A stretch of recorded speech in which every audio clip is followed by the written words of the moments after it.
What's up, Tim Sykes here in Norway. Office with a view with the river behind me. Pretty good Wi-Fi right here.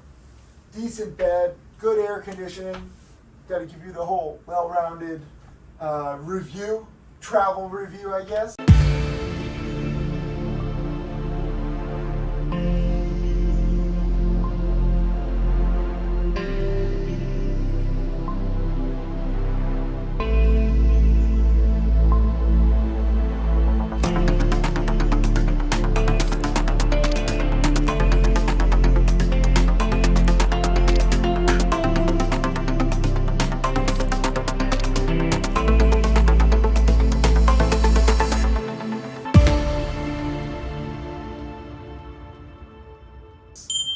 Leave a comment. Let me know if you would like this view when you trade.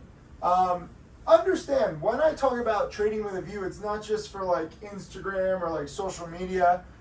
It's for me, like, you know, I get inspired that A, I can work from anywhere, but B, it really helps me in my trading. I'm going to give you some examples on why I think traveling and trading really works, even though it doesn't seem like it should, and how it's not just about travel, it's about having a busy life. Many of you are concerned, if you're busy, can you even trade? Yes, you can, and I just want you to do it meticulously. I want you to understand the risks and the rewards if you're trading and traveling. So the past 2 days, we've had a crazy trip. Quinn is here. Quinn, come in camera, say hi. He doesn't like being on camera. We weren't even supposed to be here today, or like last night. I'm just filming this when I'm waking up. We were like in southern Norway. We were trying to drive to the airport, which is like, Norway is crazy. Like, you have to drive everywhere. It was going to be like a 4-hour drive to this airport called Stavanger in southern Norway. There was a road blocked. It wasn't blocked when we used it the previous day, but apparently the roadblocks happened during weekdays, not on weekends.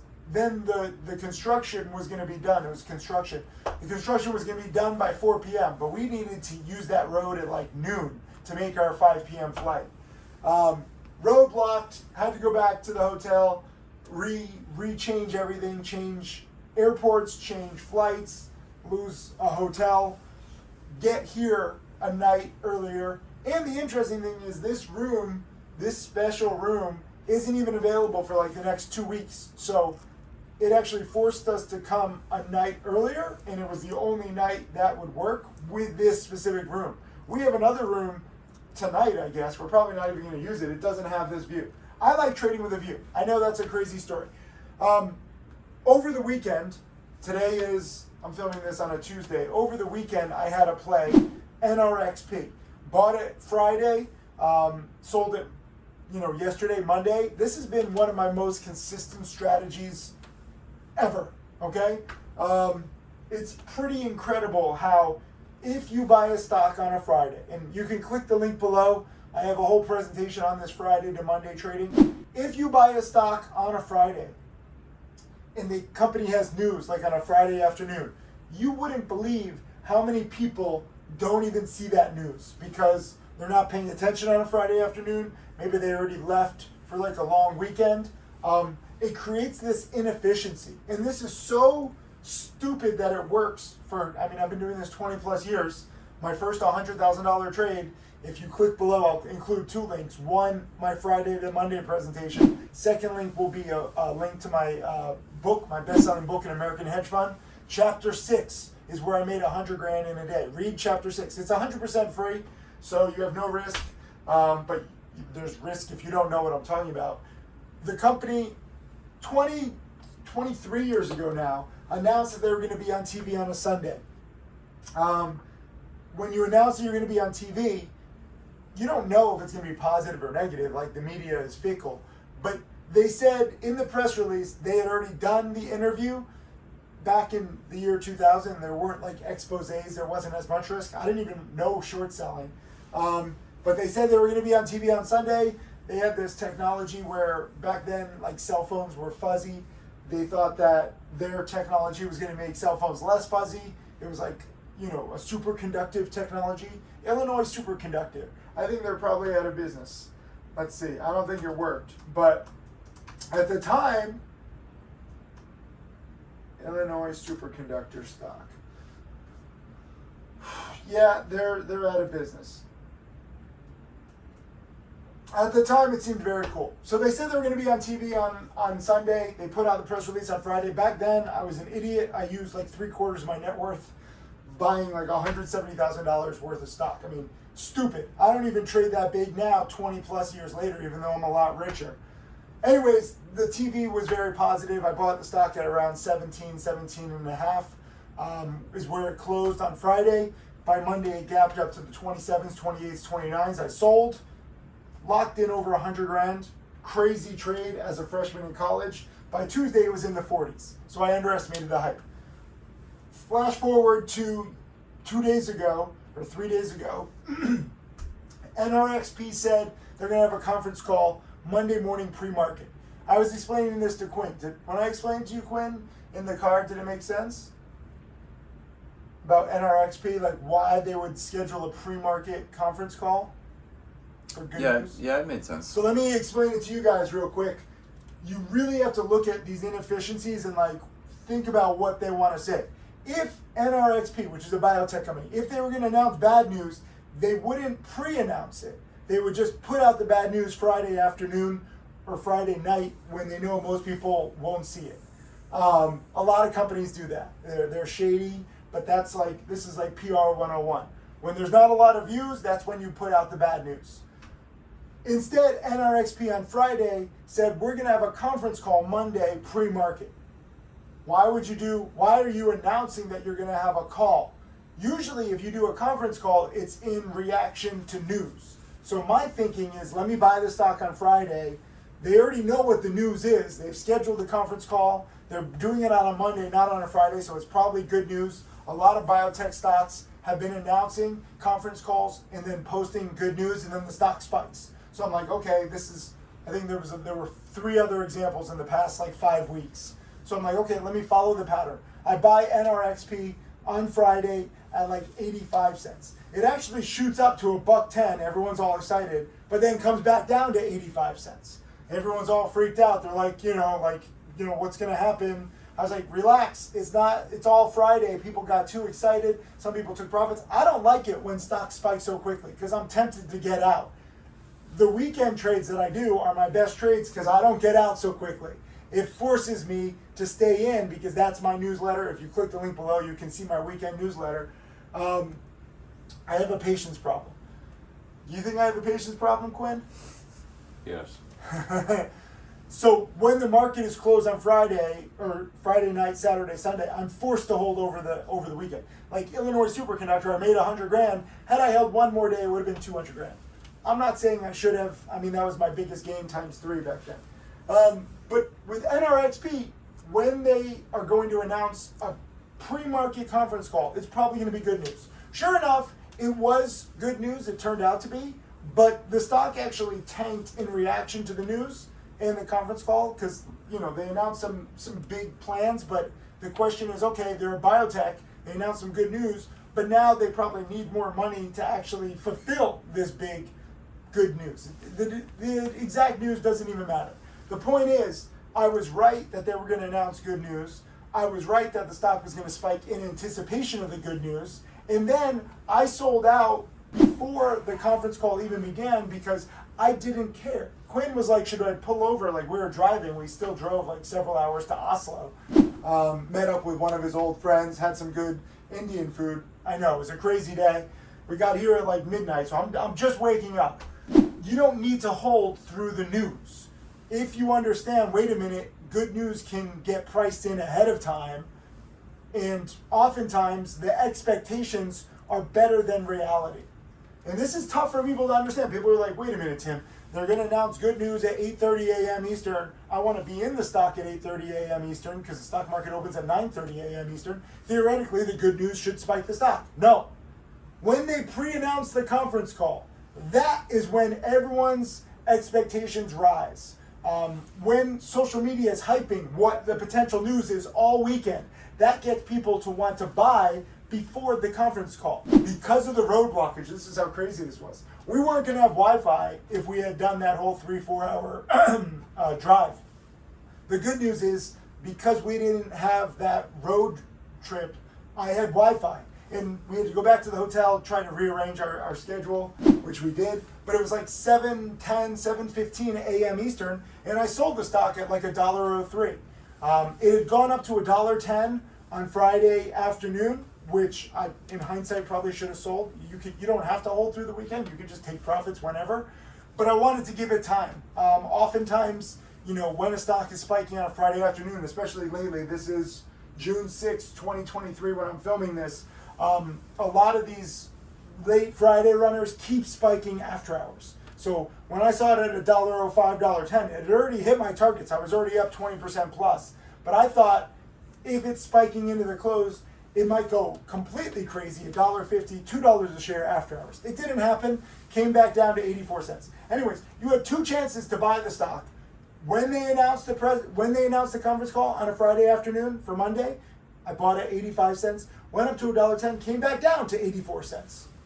So you had two opportunities to buy in the 80s. It went up to 110 late Friday, coulda, woulda, shoulda sold. And then Monday morning, it went up, I think, what was the high? The high was, it doesn't show pre-market. I think the high was around 110, and I sold it at 103 before the conference call even began. Quinn asked me, do I want to listen to the conference call? I said, no, it doesn't matter. I'm out. And whatever news they announce, it just doesn't matter. It's the expectation of good news. And this is so tough for newbies to understand because you think that good news drives the stocks, right? No. Hype. Expectation. This is why I love my Friday to Monday trade. Seriously, click both links below. First link is to learn my weekend strategy. It's been my best strategy over 20 plus years. It's very controlled. You try to buy a stock with good news or a good catalyst or like a upcoming product announcement or upcoming conference call. You buy it on a Friday, you sell it on a Monday. That's it. If you're busy, you buy it on a Friday, 3:45 p.m., 4 p.m. Eastern. The market closes, you sell at 9:30 a.m. Eastern or pre-market on Monday, depending on the stock. I really like it because it's simple. I like this view because it's simple. When we're changing hotels, changing flights, like trying to get refunds on changing the whole thing, like yesterday was a mess. Would you agree on that, Quinn? Yes. And like just when we got here like at maybe it was even 1 a.m. It was like 12:31 in the morning and we saw this, but it was like really dark out, but at least we like got here and this was like crazy to even get here. In a complex world, if you have a busy life, sometimes it's nice just to have a simple strategy. And guess what? Some people might say, well, Tim, like what if there's good news? What if there's hype? But for whatever reason, the stock doesn't spike Monday morning. You cut losses quickly. That's it. It's a very controlled trade. And if you make these controlled trades where you theoretically have more upside than downside, and I did a video lesson for my weekend newsletter subscribers. If you click below, you can see all of this. Over the weekend, some people were like, wow, Tim, like it's all over the place. The previous week, I had CNNA was a ticker.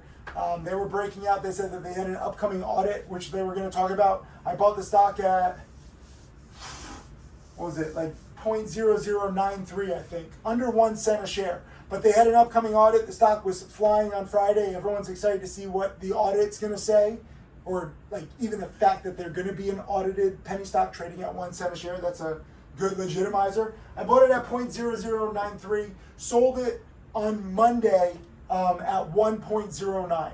Okay, so I know it doesn't sound like much. Quinn is a former accountant turned world photographer.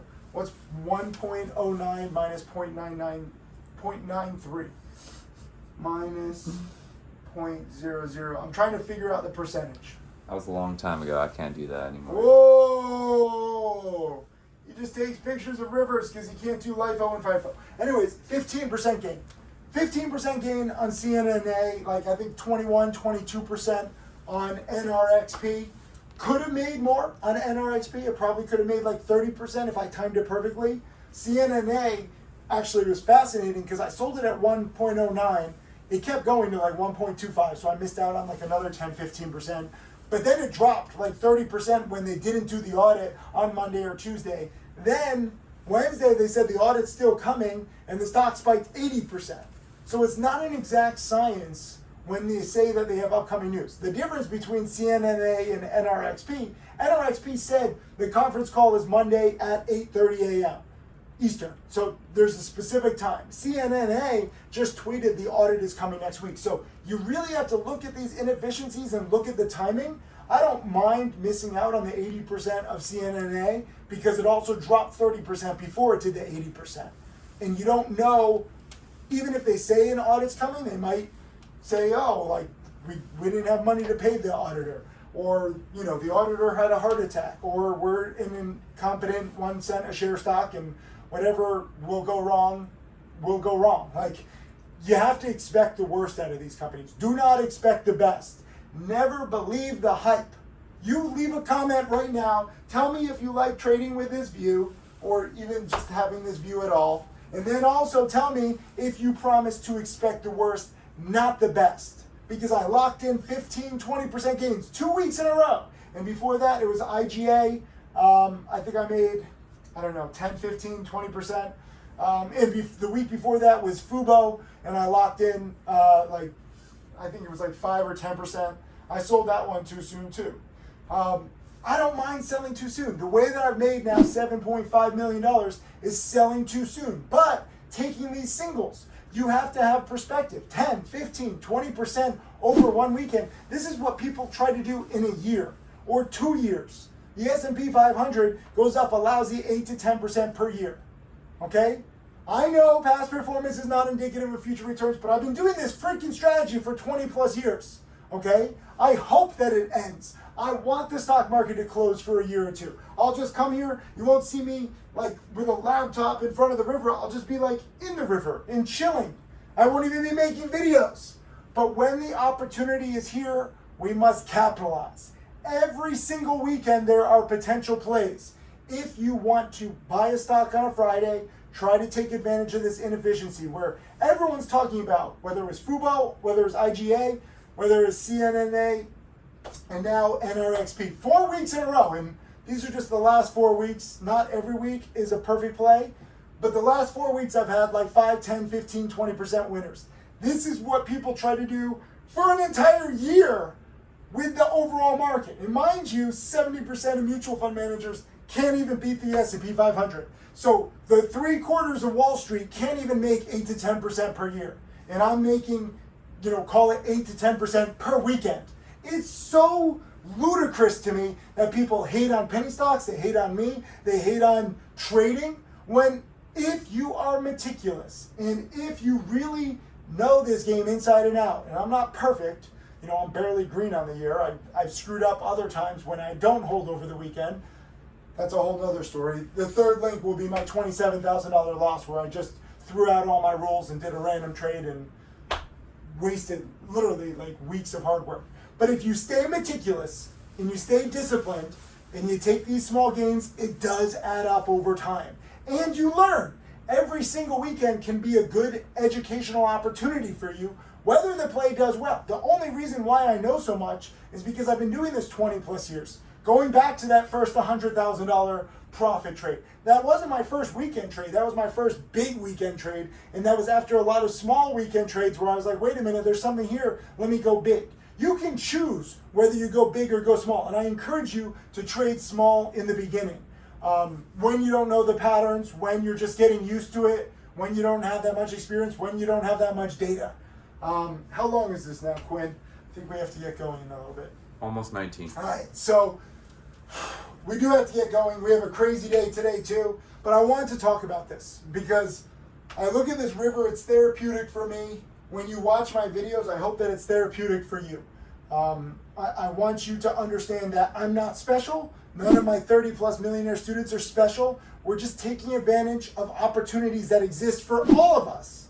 And if you learn this stuff, if you get into these little trades, you will see your account grow over time. More importantly, your knowledge account. You have two accounts. Remember, your brokerage account and your knowledge account. Your knowledge account must grow first before your brokerage account can grow. Don't bet big. Don't even trade. My first female millionaire student, Mari, just watched all my DVDs and video lessons for 1 year before making a single trade. She was better prepared. So don't feel the need to trade, and specifically don't feel the need to trade big when you're trading these volatile stocks. But know that you have so much content from me and my team. My millionaire students now help me teach too, which is awesome. I can't thank them enough. We have a great community. Click some links below. All the links below will be free. I can't tell you how many people make excuses. I'm too busy. I don't want to pay. No, they're free videos. Learn this stuff. It'll help you in the future. And also leave a comment. Let me know if you like this view. Trade from anywhere.